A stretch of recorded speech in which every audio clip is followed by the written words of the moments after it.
Hey, so we're Hello. finally doing it. We've been promoting this for a week and a half, and we kept pushing it back. We finally were all able to be together. Um, we should have did it in person Saturday. I just thought of that, I but know. I don't know how it would have went over as drunk as we were. We were all talking That over each probably would have other been the best anyway. time to do it. Yeah, well, we're doing it now. Yeah, I We're guess that talking doesn't over each other change. now.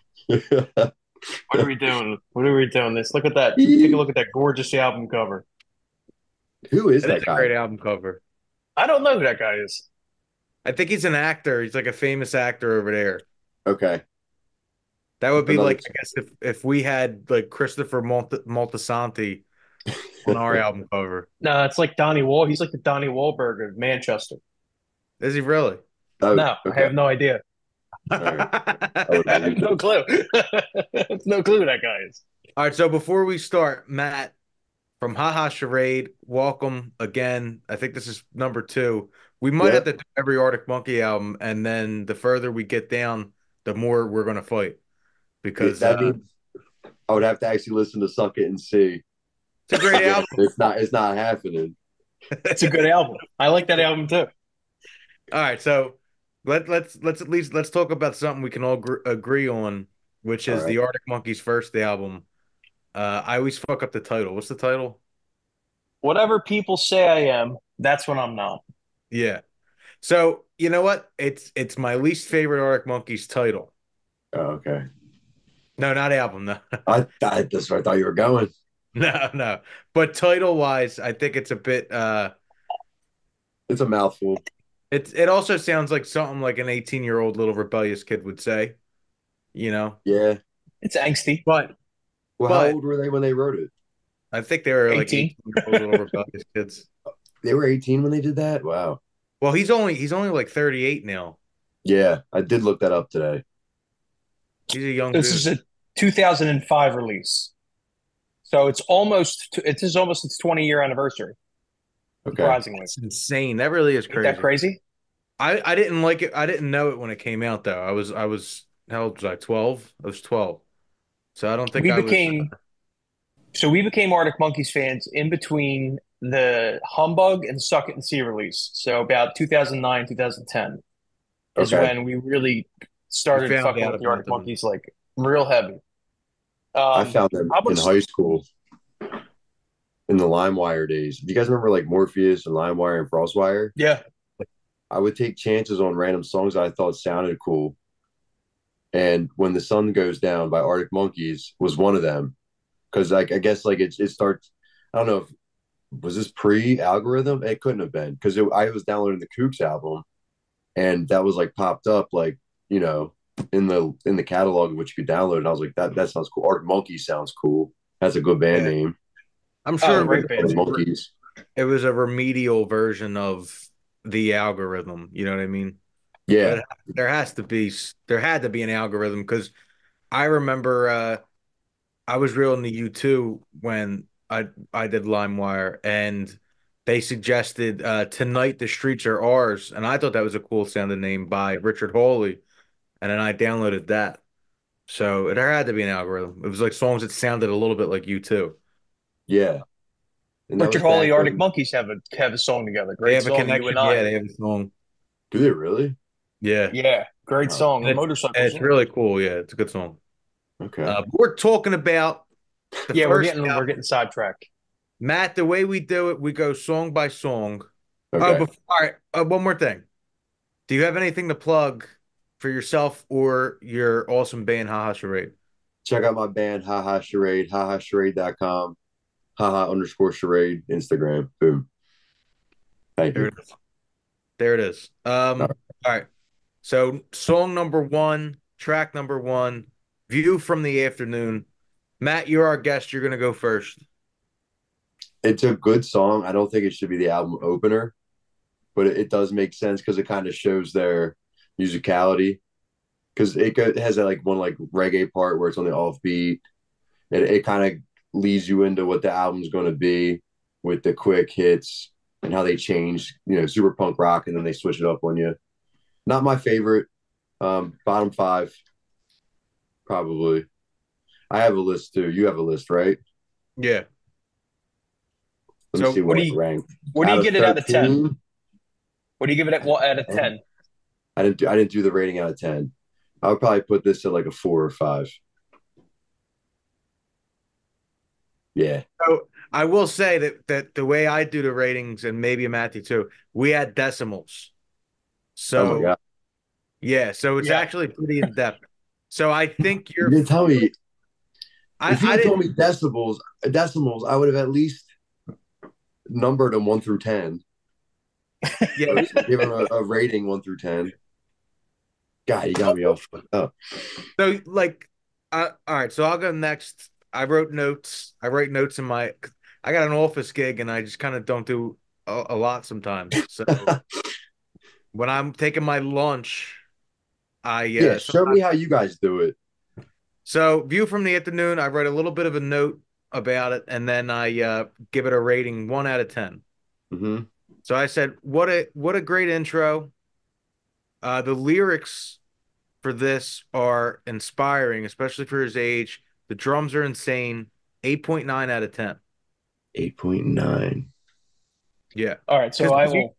I will say this too, because we also review a lot of bullshit. Like if we don't do an album that we love, we'll also we'll just do whatever came out that week. And there's a lot of fours that are actual fours. Like Ice Spice will come out with like a 2.3. And then you can't, it's hard to compare, but Give that shit a 0. I mean, I'm doing it all relative, I guess, to the other songs in the album. So, but yeah, let's see how you guys do it, and then I'll flow do it how in, you want. Who cares? catch up. Yeah. All right. So view from the afternoon. So I didn't do notes because I know this album really well. A lot of times when I do notes, it's original songs I've never heard. Um, it's so weird because when I first heard these songs, I was probably 14, 13 when I first heard all of them. So I really lived with them for a long time, for like half of my life. I agree with John. Lyrics, fantastic. My favorite part of the song is for this song is the rhythm section because Matt Helder's is just insane. He's a great drummer. Um, I give this song a 7.5 out of 10. So the way I do my rating scale, five's completely average. It's right in the middle, completely average. A six is like, oh, this is pretty good. Anything above a seven, I'll have in my liked songs and I'll listen to and I won't skip it. So that's kind of my ten's perfect. If you hit 10, you're perfect. So yeah, that's the view from the afternoon. I don't really listen to the song very much out of all the songs in the Arctic Monkeys catalog. All Yeah. right. 5.7. Final answer. I It, respect it. it, if it's over a 6, you're not going to skip, or over a 7, you're not going to skip. Is that your rule? My rule's about 6 or 7. I won't skip it. I'll leave it on. Okay, then it has to be under 6 for me because I only listen to it in context with this album. Like you, Gotcha. it's not an Arctic Monkey song I'm going to seek out. I appreciate it for what it's worth. I know it's good. It's just not for me. I That's feel fair. that way. That's how I feel about like Do the Bad Thing on the second album. Yeah. Like it's fun. Hmm. Like I understand that they're all very good at their instruments, but that's just a song of just I don't know. It sounds like It's like elevator a rock music, it's a five. elevator rock. Mm-hmm. It's no But all right, balaclava. No, I love no. Balaclava. Love it. Love it. Next up, I bet you look good on the dance floor. Um, I'm gonna go. We don't go in order, by the way, Matt. We just kind of decide. Yeah. Uh, should have been the opener. I did write that. Um, is it the best debut single ever? It has to be. Like from anybody? It's the perfect indie rock single, 9.5 out of 10. that's pretty close to what I have for that. Also, yeah, I I do bet you think look good on the dance floor is a legendary song, in my yeah, opinion. Legendary. That intro, that fucking guitar riff at the beginning. yeah. Wow. If that doesn't pump you up and get you into it, and then that chorus too, like it's so singy, songy, chanty. If you know the words, you can't help but sing with it. And this is coming from me, who I've played this song out so fucking much. It was the second song I ever heard by them ever, and the first song got me. But and we'll get to that one later. But Bet You Look Good on the Dance Floor made me a fan, like a true fan. Because bands can release one song that you like. You don't necessarily like the band. You just like that song. If you have two, okay, now we're Yeah. talking. You got five on a single album, you're elevated. And then you put two Yeah. albums back to back that are fucking fantastic and captured everything that I was going through at that point in time and said it better than I ever could. Like led away, like gave a light in which to see. Then you're in there forever. You know what I mean? You could put Oh out yeah. a humbug and a suck it I'm and see it fucking lose pumped me a up. little bit, I'm fucking and I'll pumped up still be a talking about this. fan. All I'm a right, humbug mark. I'm a humbug mark. I love that album. But that's me. I'm just I like bet you look messing good with on you the guys. dance floor. That's an 8.5 for me. I will Ooh. say I do think this album, at least as far as John and I go, John's always favored this album more than me. Um, but I love this album. I think it's a great album. It's clearly in all these songs are clearly inspired by a lot of obviously punk, but a lot of the Strokes. You hear like a lot of Strokes influence on all these songs. I bet you look good on the dance floor. For me, actually kind of reminds me of a Beatles song, one of their early pop singles that came out. Not in the presentation of it, not in the lyricism, but how sonic it is. It just hits you right in the face. Like you can tell how great these guys are. They're an incredible live band. There's so much energy. It's like you can't get in the way of sonic power like this. So 8.5 out of 10 for me, which is a fantastic song. If it comes on, I don't skip it. And I usually scream it. Oh, you I don't think you gave it a rating. I did. Oh, I feel oh. like Matthew just shortchanged it with 8.5 after that amazing review on it. Compared to the 8.5 is really Beatles, high and for you get me. 8.5. He so yeah, like it's not a 10 for me. It's not a Uh, 10 for me either, but only because I've listened to it so many times that I yeah, don't want to listen to it anymore. I'll give it a 9.1. I like that. I respect Um that.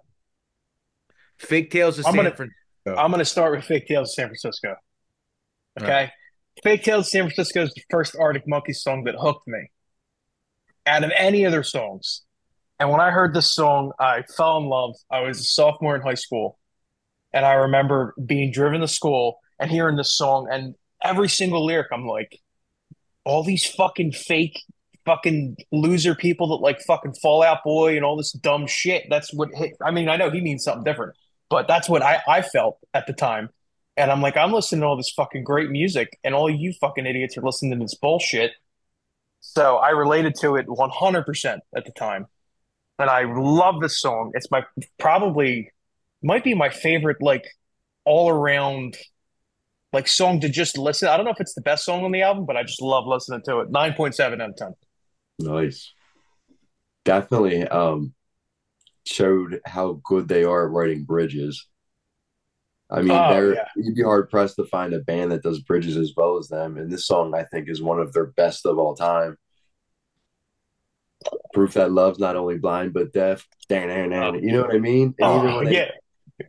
yeah, Uh, that's I'm ready to there's grab my such a guitar. groove. Yeah, I feel like, oh man, it's probably another 9.1 because it's hard to rate it with Bet You Look Good. It's all got to be relative, right? Well, Not for I me. think it's right there. I think it's right there with I bet you look on the dance floor. Um Definitely. I'll keep my thing short because it'll explains it. It's one of my favorites, and it was a big inspiration lyrically for our song Across from Peking. Like I'm trying to remember fuck you preppy assholes. It's a lot more vain, or it's a lot more like in your face than the Arctic Monk. Like I'm not a poet like him, but um I love taking the piss, and he takes the piss out of everybody that was in them bars. And we know part-time, not part-time. We know what does he call them? Freudian slip, Um, Weekend rock stars are in the toilet Weekend practice. rock stars are in the toilet. Yeah. Oh, come on. practice, and their lines. Yeah, no, it's Come brilliant. on. We've Beautiful. all played with bands like that.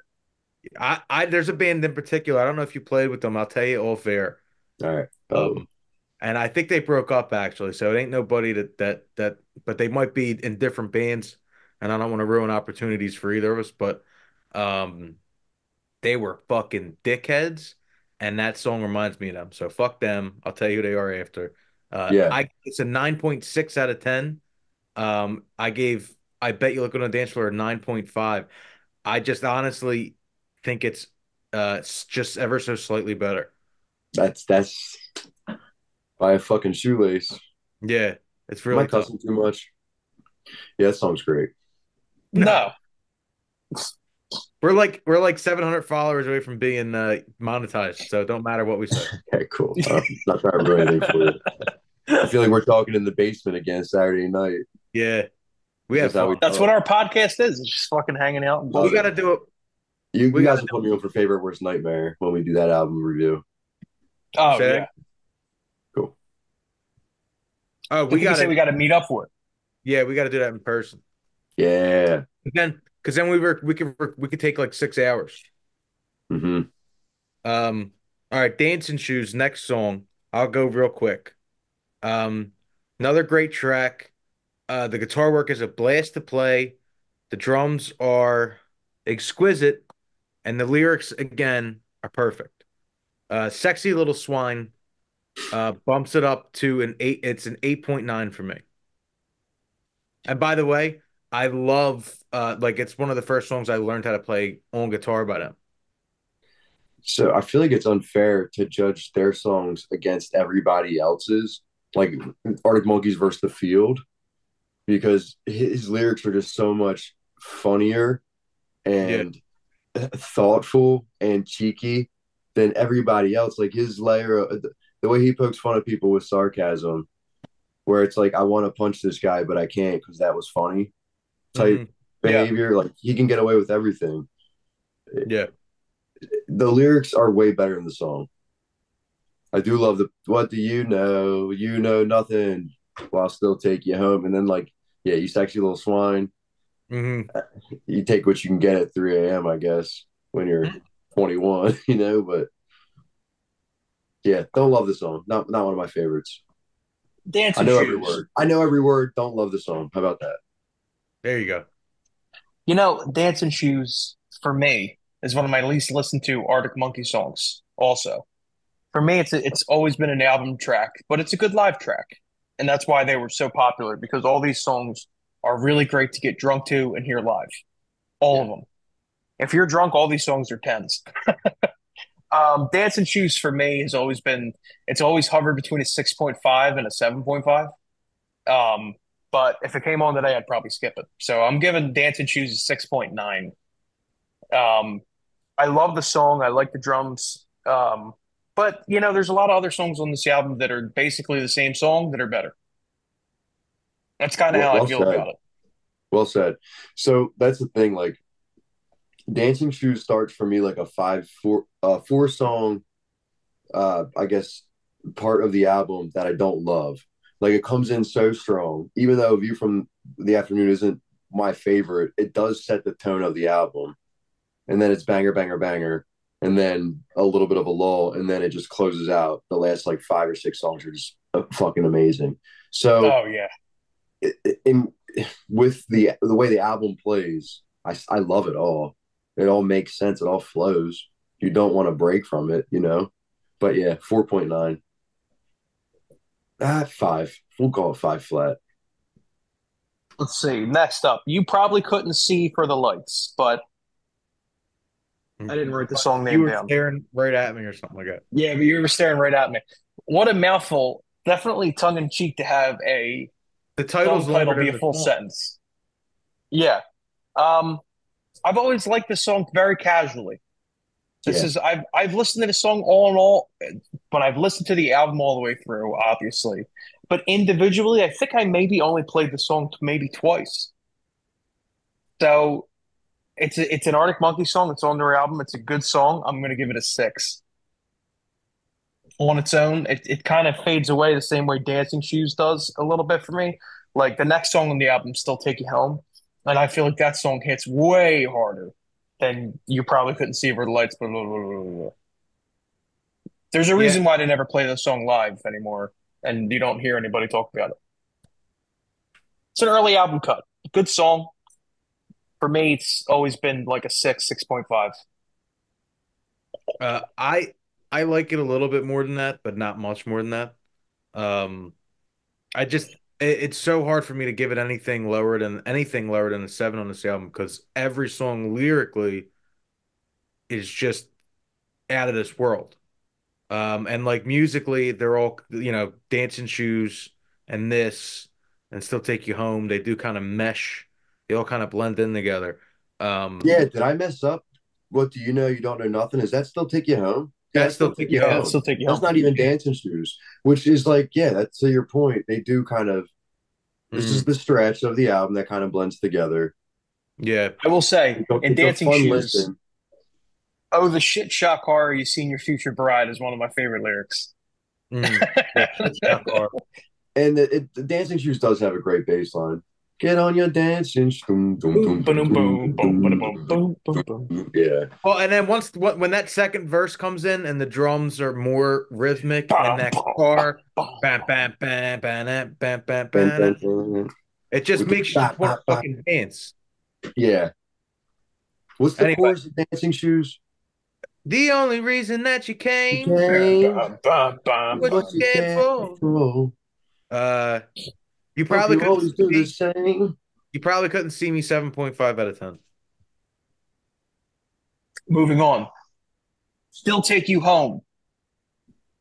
Fucking, this is one of the possibly one of the best songs to go out and drink in a bar and get fucked up to, in my estimation. Some songs are very great, and you can break them down, and you can say, "Oh, the song has an incredible technical drum line. The bass line is so great." This is one of those songs where everything that needed to work for it works for it. To me, um, I rank this song higher than the songs that came before it. Lyrics are well, all the lyrics from this album are perfect. If you're judging on lyrics, every song's a 10. So you can't Yeah. necessarily just judge completely on lyrics. Um, so I give Still Take You Home an 8. I really like this song. And I think for young men that go out and that drink and try to pick people up, it's universally fucking relatable. Every single person can relate to this song, really. Yeah, I'll Yeah. be real quick and then take it away, Matt. Sorry. Great song about a dumb pretty girl. But the riff is one of my favorites on the album. The intro. It's so much fun to play on guitar. And then again, lyrically, it's better than You Probably Couldn't See Me, so I'm gonna give it an 8 as well.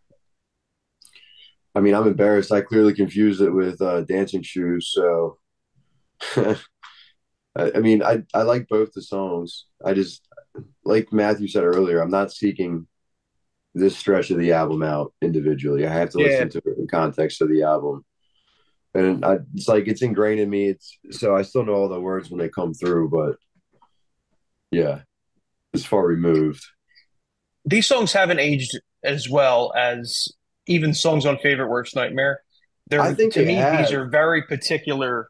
I think the reason why they have it for me is the subject matter. Like you get older and you're not trying to pick up a girl with a fake tan after a while. I mean, I guess I hope you're not. Well, yeah, but you still have that like I don't know. You still lived it, so you understand it. You can I guess appreciate it that's for that true. time. I think for me it's I hard should to have listened to this separate. fucking album today. It's hard for me to separate nostalgia too, because there's a lot of well, let's talk about the next song, Oh yeah. which is Riot Van, which might be me and Matt Bowe's biggest Crux. separation. Yeah. So it's my first of all, just musicality wise, it has my favorite guitar solo on the album. It might be the easiest as well, but just it's actually it has the most thought behind it. The setting is perfect for the song. Um it's the most sentimental on the album to me because one night, and I wrote multiple songs about it, but one night I got kicked out of a porn star's house because I was peeing in her bathroom. It was a house party, and she was dating my friend. And I was going to the bathroom, but I was holding on to the shower um Balance. frame, and I ripped it out of the ceiling. And then I fell and then I broke another thing. And then my friends had to rush me out of there. And then I blacked out and I woke up to this song playing in my friend's car. And we were both driving. I wasn't driving. We were driving behind a cop car, blasting this out the windows. So I can't separate the nostalgia. I'm giving it a 9 out of 10. I'll go quick because we have 10 minutes left on the jank gas version of Zoom we That's have. it. Yeah, that's how time flies when you're having fun. Um, I love this song. I actually like the demo of this song from Under the Boardwalk from like 2002 better than this version of the song that's on the album. It's just so raw. Yeah. It's definitely a little bit more up tempo and it's a little bit it has just that feeling of like when you first get in a band and you like start playing songs and you're like, oh, these actually sound pretty fucking good. So I think for me, it reminds me of that. So I give the song an 8.5 out of 10. I love the chords. I love the drums. I love how it's mixed. And I love the EQing on his voice. That's I my love the opinion chord on Riot progression. Band. It's a little slow for me. I feel like they put one slow song that's sentimental on every single album. It's kind of like their ballad. The fact that their ballad isn't like a normal ballad just speaks to how fucking good they are. But yeah, next song. Red light indicates doors are secure. What do you think Uh, about that? This is one of my favorite songs in the album. yeah. I kid you not. Every time that riff comes on, it pumps me up. Yes, It's like we can have incredible. six and Yeah, Red Yeah. Lights Indicator. Real quick, great riff. Also, same exact EQing settings as Riot Band, which they use for most of the album. Super dry vocals. Love the groove. This song for me is almost a never skip. So yeah. this is like an 8.6 out of 10 for me. Yeah, such a cool fucking song. Riff is great. The story of this song is so fucking incredible. It's about skipping out on a like jumping a cab or whatever the I don't know what the American expression is. What do you call it when you fucking run out of a cab? Nine Dash. Is that I thought it Yeah. was about like going into a bar to play a gig and he's trying to get like his boys in or his girl and like their friends in and the I guess the person is trying to make them pay a cover and he's like, no, you said we could have people in and then they're saying no, you can only get two, not six. You could have just told me no though, you didn't have to be rude. You know what I mean? Like we're coming up our end, aren't we? Like we're Oh playing our shit. fucking stuff. You now you feed me and you let my people in Oh, but that's like the red light, like boom, they're out. They're out of the club. They're not in I thought because it he doesn't meant have any power. He's like an up and coming band. You know what I mean? I thought he was singing about you're the trials probably and right. tribulations of starting up as a rock artist. You're probably right. I thought it was about um he's like the only thing in my head I'm thinking he's trying to get out of the cab and he can't. Like he's tried to dash, the doors are locked. He can't unlock them. I don't know why, but I love it either way. Yeah. So then he sees a girl in the green dress at the bar. You know what I mean? He Yeah, tries to talk to her, I thought they were and he bar gets hopping. denied on that too because he's a Yeah. nobody still. You win. It's a I nine. love this song, man. That riff is Great just song. so It's a gets me nine every out time. of ten. I All seek right, it out. Yeah. Let's go. Marty Bum. Fantastic song. Beautiful song. Uh, I'm gonna go quick because I'll spend the least amount of time on this. This song for me, 9.5 out of 10. Absolutely love it. Another universally relatable song. One of my favorite songs about being in a relationship. Fantastic. They nailed every part of it. Yeah. Well, of Um, course I do. Yeah, I clearly do. When you say I don't care, brilliant, brilliant. he sounds exhausted in the song, and it's exactly what it needs. It's one of the best argument songs, or the best argument song ever, and it's his best vocal on the record. And it showed that he's not just like this, like libertines-esque singer. He actually has a really fucking great voice as well. It's a 10 out of 10 to me. 10 out of 10 for sure. Marty Bumps. We learned how Fuck to it, 10 play out it. of 10. Let's give it a three tens. We covered it. That bass line is so groovy.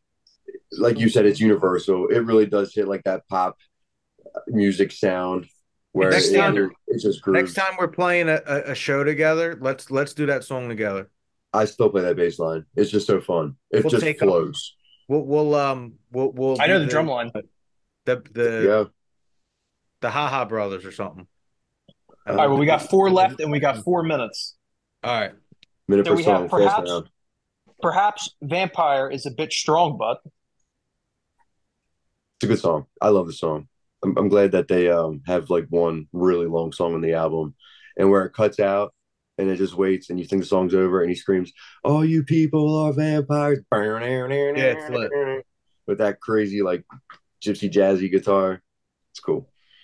It's my least listened to on the album, but it's great and it's a beautiful fuck you that every independent artist can agree with.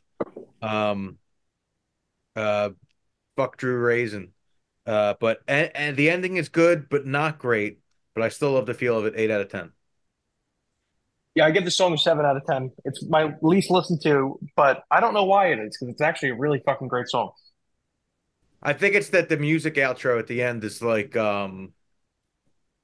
sometimes it's just a bit too much, and when they're not like when Eric Clapton's not playing the guitar solo, it's kind of like it's just a nice groove, but I don't need to hear it all the time. All right, 11. When the Sun Goes Down. Best song on the album. 10 out of 10 for me, 10, 100%. 11 out of 10. The song that got me into him. I still love it. It is never going. Whereas Bet You Look Good has now gotten old to me, and I've played it out. This song is I cannot play it out. The intro to it, like that first minute Oh, and a half, incredible.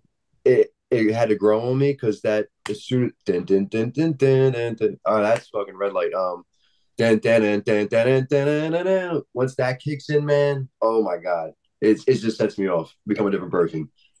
We I also got it learn how to playing right now. It's so good. It's a, it's the lyrics are 12 out of 10. the lyrics are Bob Dylan-esque.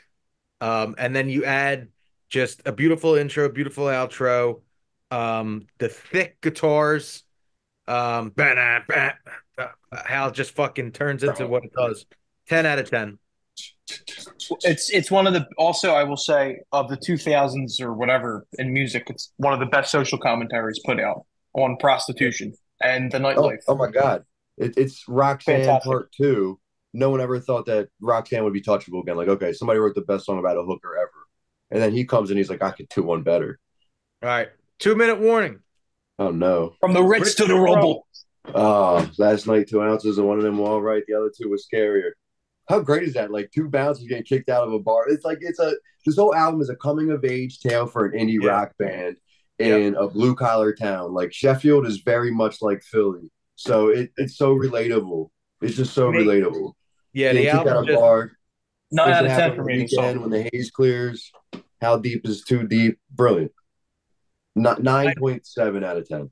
9.4 out of 10 for me. And then lastly, A Certain Romance. Um, Real quick, very real quick. We had a drummer, an old drummer in our band, and we were trying to cover the song, but he was not a good drummer. And then one day he said, "Oh, I recorded myself playing drums to the song. I want you guys to hear it," because we told him we were going to kick him out. And then he played us the actual song. And he goes, "That's me." And I said, "That is not," I almost said his name. I said, "That is not you." He said, "No, that's me, John. That's me." I And said, "Get I the looked at fuck him. out of here." I looked at him after that and I said, I'm pretty sure you're just playing the song. Yeah, And he's like, nah, I recorded. Whatever. A Certain 10 out of Romance. 10. This is Great if song. if I could officially rate it higher, I'd give it a 15 out of 10. My official rating 10 out of 10. For me, it doesn't get better than some of the lyrics in this song. It's an ode to your boys. It's an ode to your friends. Yeah. It just reminds me of all my old South Philly friends. We'd all make fun of all these other people, but they were the same dickheads, you know what I mean? But they're Mm-hmm. different because they're my friends. My I favorite want, lyric, there's only music so that there's new ringtones. yeah, beautiful. Yeah, that Um, line didn't hold up so well, did it? Album, the whole album, I give it a 9.1 out of 10. The second best debut album of all time. Number one's definitely maybe by Oasis. But this is the set. This is just an absolutely fantastic album. Um, 9.5 for me Fastest selling debut as an album, album. wasn't it? yeah, I think they beat Oasis. They did. Um, They captured We had to take a break, but we're back. We're back. I think we were just touching on a certain romance before, and we were talking about our thoughts on the album overall. Yeah, so Yeah, I we wrote. really breezed through the last like 5 songs, which are the best songs. Kind I of know. unfair. I We got totally agree, especially like we really breezed through a certain romance. That was like 3 seconds on that song. yeah, I feel you guys have notes if you want to get them out. We can go I don't have back. notes. John has his notes. I'm My free no- balling this one. my notes are very short, but I do have a paragraph for the album in general. Um, what a fucking pretentious thing I just said. My notes are quite simple. Here's a dissertation. If you could Here's Yeah. a excuse me, thesis. I have a statement to read. Yeah. Uh, I found about I found out about the Arctic Monkeys when I was around 16, and from the first F minor power chord on Dance Floor, I was hooked. They made me realize that a great song that can relate to someone 4,000 miles away. And also great songs don't have to be vague, they could be very specific. His writing style, even as a teenager, was so far ahead of anybody else in the game or in his age group.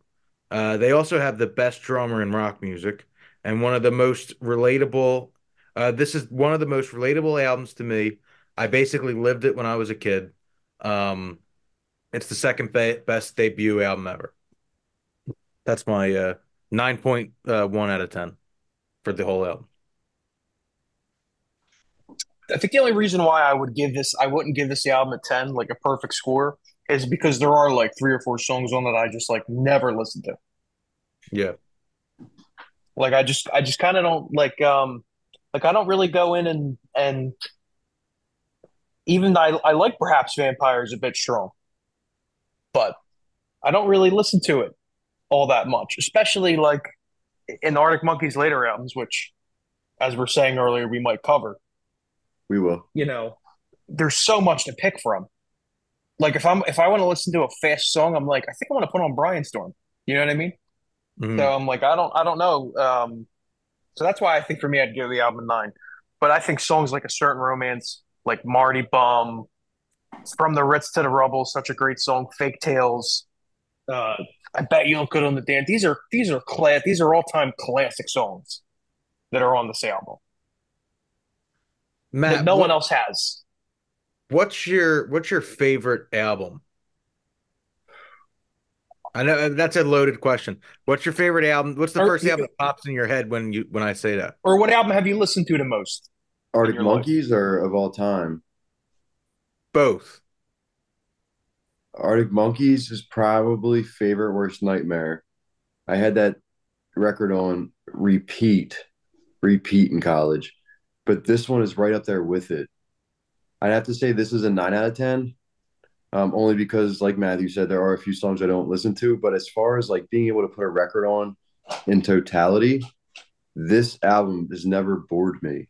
I can still listen to it today. It still gives me like those same giddy feeling that I had when I first heard it.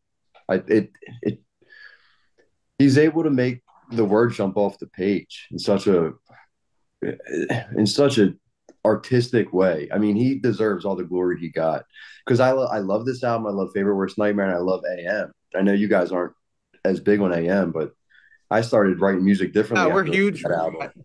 We're Oh huge. yeah, AM's like okay. my It was fucking Mike that life. wasn't as big on it. Gotcha. Um, I would probably say it's a tie between this and Favorite Worst Nightmare because the songs that I love on this album, I love more than so many other songs. Right off, I was like top of my head, favorite album, probably Breakfast in America by Supertramp. It's the one I listen to the most. I That's listen to such a the cool. I would Papa's never have greatest hits a expected lot, Super and I Tramp, listen to but now I Sergeant gotta Pepper's listen a to. lot. Supertramp's amazing. Crime of the Century is almost just as good. We were bonding over the If you Beatles. guys want to do an album review of those two Supertramp albums, I would love that because I have you guys listened to them? We got to get on the Nope. Supertramp train now. Ooh, oh my god! So you know how your dad listens to the music and it like kind of trickles down into you, and then it just becomes you, and like you can't shake it no matter what. My dad's two favorite bands were Genesis and Supertramp. And I hate Genesis and I love Supertramp. So it's crazy how that goes, but Mm. yeah, it's just stuck with me. Um, anyway, this album's amazing, front to back. What are your guys' favorite albums of all time, just so we can clarify? You On put me on three, the John. spot. 1, 2, 3. Octung Baby. Octung Baby is Oh, my favorite album of all time. yeah. Um, Octung Baby. Jethro Tull? No. no, You U2. You too? 1991 Really? release. Octung Octung Baby. Baby, yeah. I Matt, You guys really love you too. if you look at the Alex Turner's progression as not only a songwriter but like his musicality and his stage persona, he stole everything from Bono. Really? I don't know if he stole it, but he without a doubt there's extreme similarities.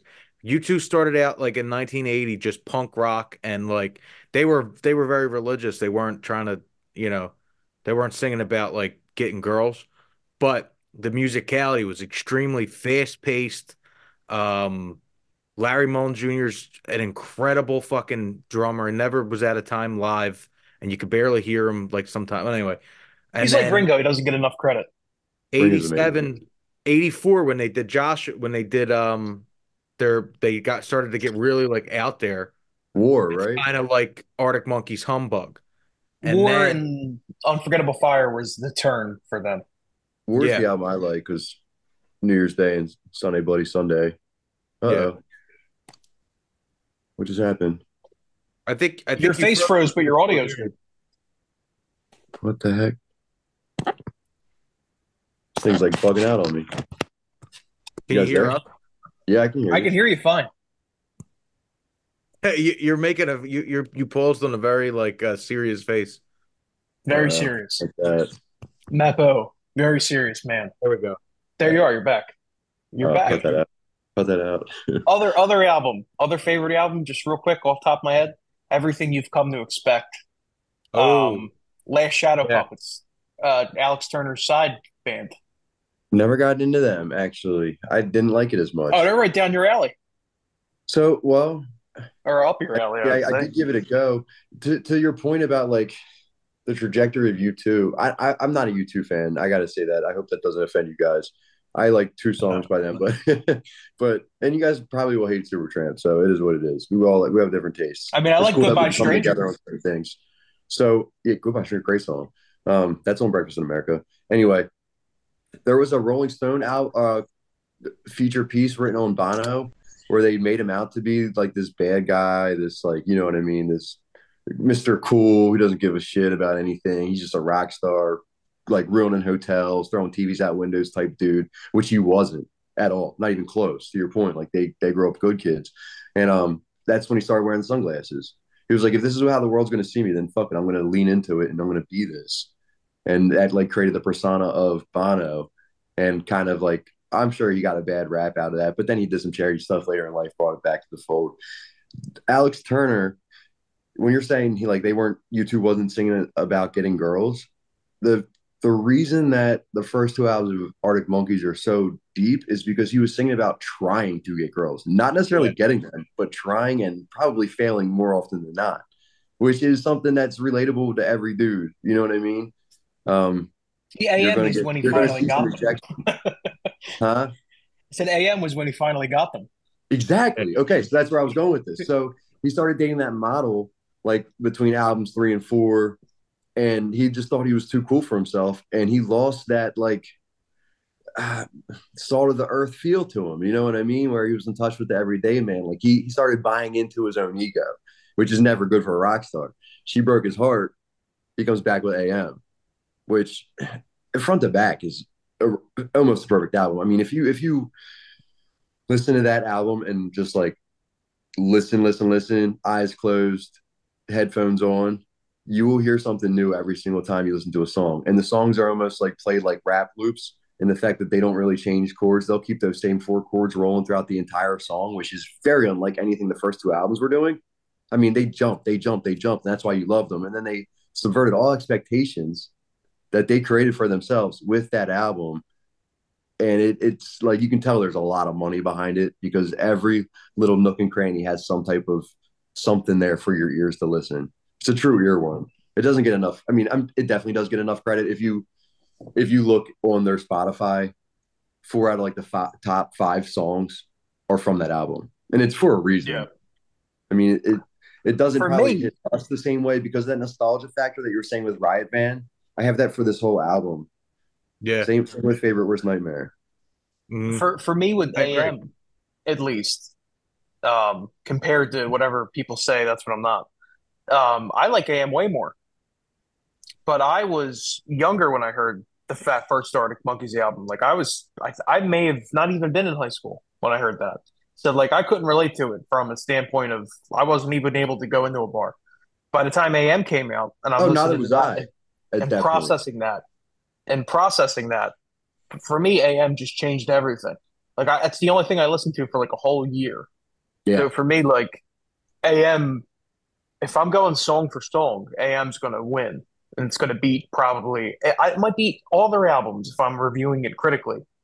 But I don't know, like Tranquility Base Hotel, I'm an Arctic Monkeys like Mark. I like every album, almost every song, like almost every lyric, every drum line I almost know. Like that's how I basically learned how to play drums, was just trying to play Matt Helder's drum lines. that's So, awesome.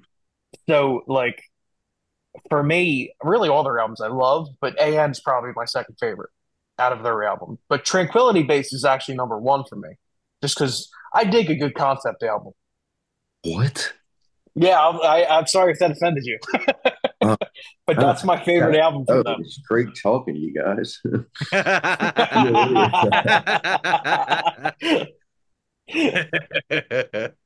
Dude, that can't be your number one. That's my favorite Arctic Monkeys album. No, But it's not. I'm more lean Bowe. Well, I'll say AM then for you. I'll make you feel better. There you All go. right, here's my most listened to is definitely AM without a doubt. Yeah. That might be My, my most listened to album for no. anybody. Really? That's awesome. So yeah, I love that album. I I think the think reason why I don't rate it number one is because I played every song. So even like I Want It All, I've played a million times.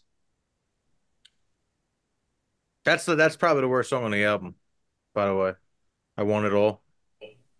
Yeah, it's 2000 Light Years from Home by Rolling Stones on loop. That's basically what the album is. That or that song. I think the worst song is I Want to Be a Vacuum Cleaner. Breathe in your dirt. Did you ever hear That the line's a little original? try hard. I don't know. Did you ever hear the original? No. So I think I don't think Alex Turner wrote that. I could be wrong, but I think That's a poem. Uh, some guy wrote it, and then Alex turned it into like their kind of song, but like the real version, or at least I don't know if it's the real, I don't know the story, but there's a different version of it by the guy who wrote the poem, and it's very fun and like weird and like light, so okay. different than the one we know. That's cool. Um, I didn't know that history.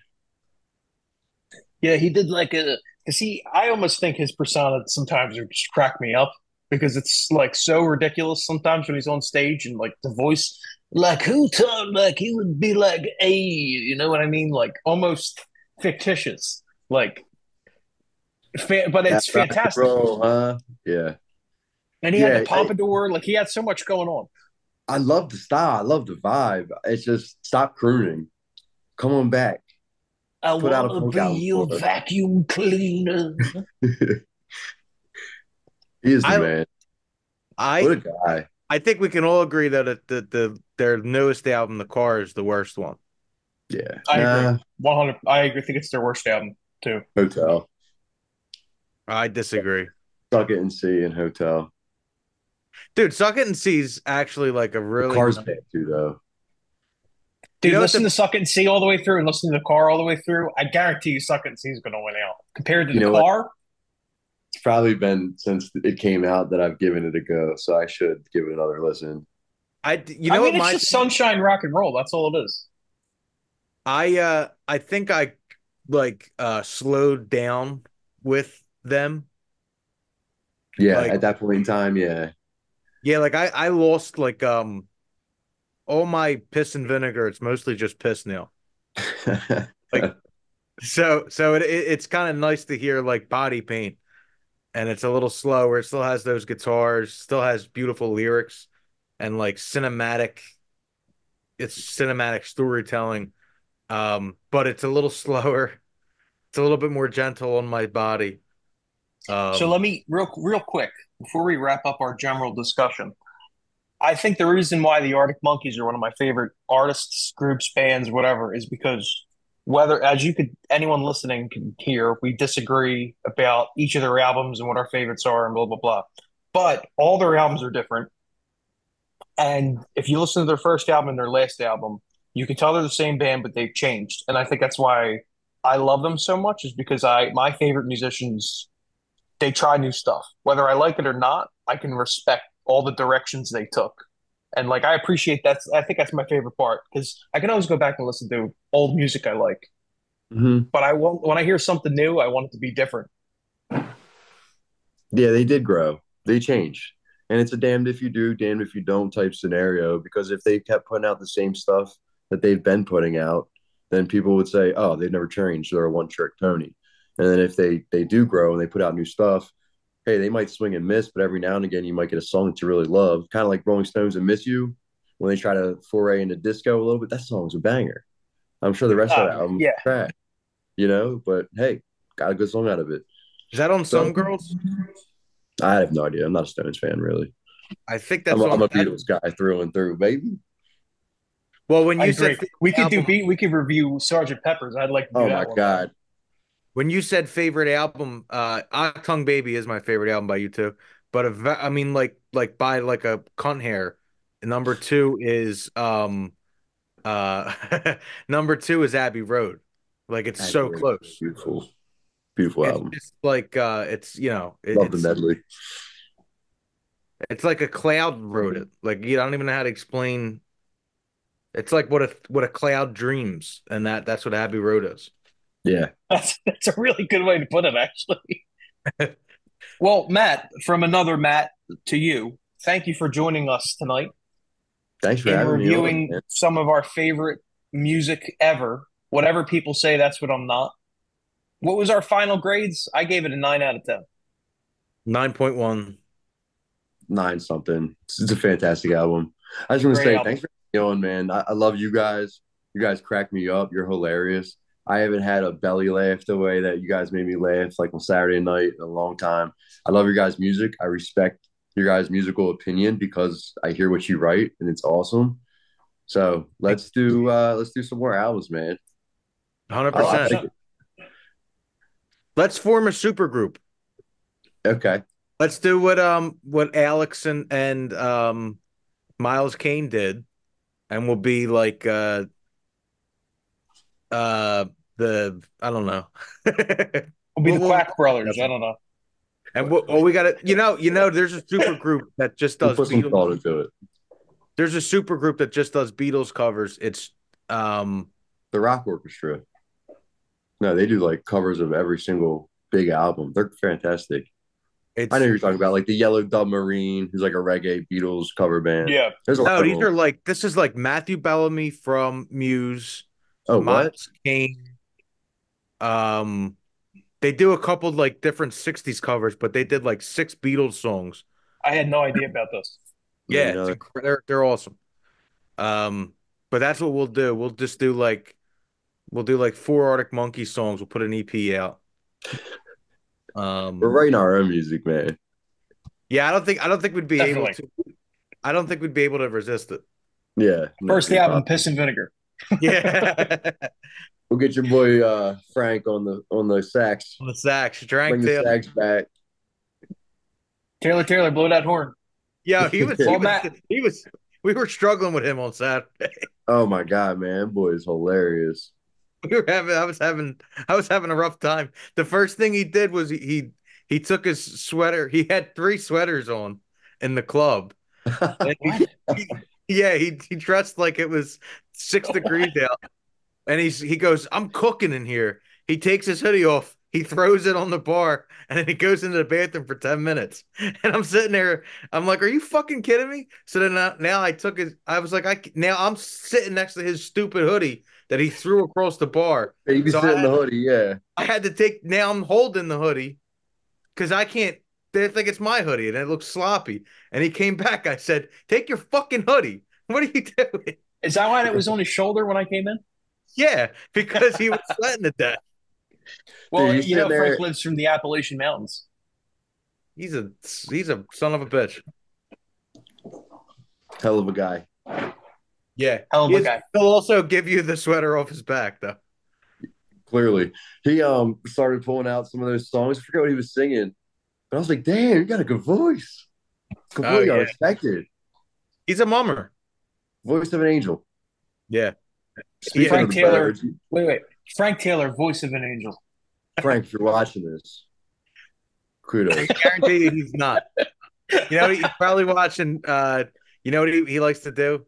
He likes to listen to Goku and Vegeta like AI raps on YouTube. What? Yeah. Yeah, he loves it. He'll be like, he'll He's ask me. Sometimes I'll do like different voices or impressions. He'll be like, "Hey, Matt, could you do DL Hughley?" And I'm like, Yeah. "Bro, what?" The fuck do you mean? That's so obscure. Yeah. I'm like, dude, what? That's no way. It's fantastic. Not for you. Yeah. Yeah, not for that's a private impression. Yeah, you got to pay Yeah. for that one. Yeah, Frank, that's you got to subscribe to my Patreon for that, dude. There's no way. Right. Well, I guess we got to figure out what our next album review is. Favorite worst nightmare. No, Oh when? yeah, favorite worst. Oh, I think you said when. Well, we got to figure out when when? too. Let's space it out, and then we got to do it in person. Yeah. It's Definitely. important that it's in person. When are you guys playing next? We don't have any shows on the books. Okay. We have one show in the books, but it's not a guarantee yet. So we'll tell you that off air. All right. Just like I talked shit about that band off air. Love it. A part of me wants to, because The people want to know what we're saying. I know, Matt. There's a real big part of me that's so like, so U2 and like even like Coldplay and like Linkin Park when I was younger, and then like Lil Wayne. These were my first songwriting inspirations. But I was like, what they do, I can't do. Like, you know what I mean? And then Oasis fell into my lap. And then I was like, I could fucking do that. Because I was, I was doing rock star shit anyway. We were fucking drinking in the park. We were getting chased by the cops. We were breaking in the hotels, allegedly. And Liam, Cigarettes and Alcohol, the song, and Supersonic, and all these fucking, and I was just like, I could do that. That's what I already do. Yeah. So there's a bit, but Liam Gallagher's a very aggressive person. And he called out everybody. He called out the Beatles. He called out Robbie Williams. He called out Jay-Z. Like he calls everybody out. Kanye West. He called George Harrison a nipple. Yeah. I can't come at Georgie. What? Oh, he called George Harrison. He He's said too nice of a guy. He said he's a nipple. He's a nipple. I said that he's a nipple. He's great. He's great. He said he got kicked off an airplane. My favorite one. He got a lot of publicity coming though. He got kicked off an airplane, and they were like, "Liam, why'd you get kicked off an airplane? Were you being too rambunctious?" He said, "Listen here, folks. If you want to fly American, I'd rather walk. I'd rather walk. I'd rather not fly." He goes, and you could tell that pilot. I don't do good impressions. Matthew, you could tell that. Say that what he said about stabbing the pilot. Hey, you could tell the pilot I got a tattoo on me and I'll fucking stab you. Yeah, and then his like guy to go get off the camera. He's shirtless in a corner store. He's shirtless, smoking a cigarette outside of his store. Like what the fuck? This guy's fucking nuts. Yeah, but so that's a part of me wants to just air out a bunch of people, but I won't because dirty laundry like Don Henley. Oh, you don't know this? There was these two British guys, and I will say them. I threatened them on the podcast, the New Year's Eve podcast. They were very mean to Scoopski on Twitter. Don't come at Scoopski. I lost I offered them out. Gang. I What did I s- what did they say to him? So it was something like his caption on his it was a video of him playing guitar, and his caption was, "I'm surprised I did this in one take. I think it actually came out pretty good." Like something And it like did. that. And they were like, "Not Unbiasedly, it for was us, very not good. for us." I think it made my ears bleed or something like super offensive.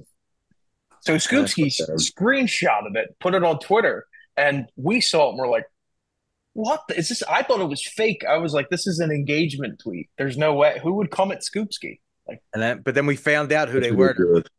ridiculous. They're a brother duo from Boston called the Tremaines. They think they're you guys. Yeah, right. Yeah, well, they're also Yo, they're in their no, no, no. 60s. they're in So their 60s talking yeah, smack. Get out of I here. was Yeah, like, so man. I It told them to never come. bends. I told them to come to Silk City and come see the two bearded brothers, and then I'm gonna smack the fucking because they look like they have the doo-wop haircuts like the Beatles. You know what I mean? Hmm. That mop top. And I was like, I'll smack the shit out of you. Like the Tremaines, get the fuck out of here. Stupid name, stupid looking guys.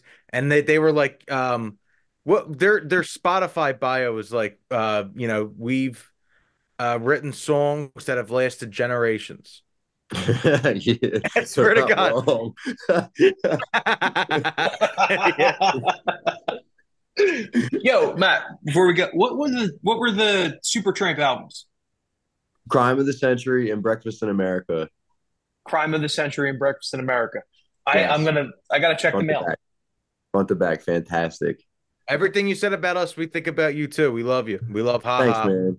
And you're a fucking great Seriously, song. Haha Charade, great band. Go listen to Yeah, Haha Charade. Yes. just have fun doing it. Anyone listening? I'll do it as long as I got something to say. I'm gonna do it when I don't got nothing to say. I probably will too. I wrote a song Sew my lips shut. I don't give like a I just fuck. wrote a song Sew them shut. you know what I just did a fruit salad cover by the Wiggles You just were to telling me that. That's wild. I don't it's know We much did it about live the Wiggles. I mean, I when we know were in who the they are. 1940s. We yeah. did Fruit Salad live. That's what's up. I love that. Well, once again, Matt, thank you for joining us. It's been a The blast. The last next thing one I we'll want to do. say is You got the floor. I was just going to say, because this has been in my head for a while. You were talking about how, like, I couldn't do that. I couldn't do that with certain bands, but then you felt like one of them, like Oasis, like I could do that. I could be that. I feel like this first Arctic Monkeys record was like you could tell a young kid who was just learning how to put songs together, putting songs together to the point where I was like, if this guy's doing this, I could do this too. And it's not until later that you realize how clever it is and how just well put together and almost intuitive with the way the chord progressions run into each other. But it was put in a way that was kind of like hodgepodge, like just whatever came out, and they were leaving it. And that's something that's really cool about I think bands' first records. And they have their whole lives to write it, but it's really elementary in a way because they don't know the inside tricks, right? They're still learning all the rules in which to break. And then the second album's usually more polished because they have money behind it. They have a producer that can tell them like, okay, this is a rule you can't break. This is a rule you should break. Now's the right time to do it. But it's also a time for sophomore slumps, and that's what you get a lot. Where the second album is never as good as the first one because they had a year to write it versus an entire life to write it. So it's really this like weird dynamic, and they followed it up with a fantastic album, arguably better than the first one. That was way more polished and um, there was less gratuity. You know what I mean? Or there was less fat that had to be trimmed. I would say on the second one. Yeah. Anyway, all right. Thanks for having me. That was the preview. That was Yeah, the Yeah, there preview you for the go. next review. that's the intro into the next pod. On the next episode. Thanks for Matt listening, Bowe, we everyone. love you, bro. Matt Bowe, we Love you love you. guys too, man. Have a good Take care of night. yourselves, everyone.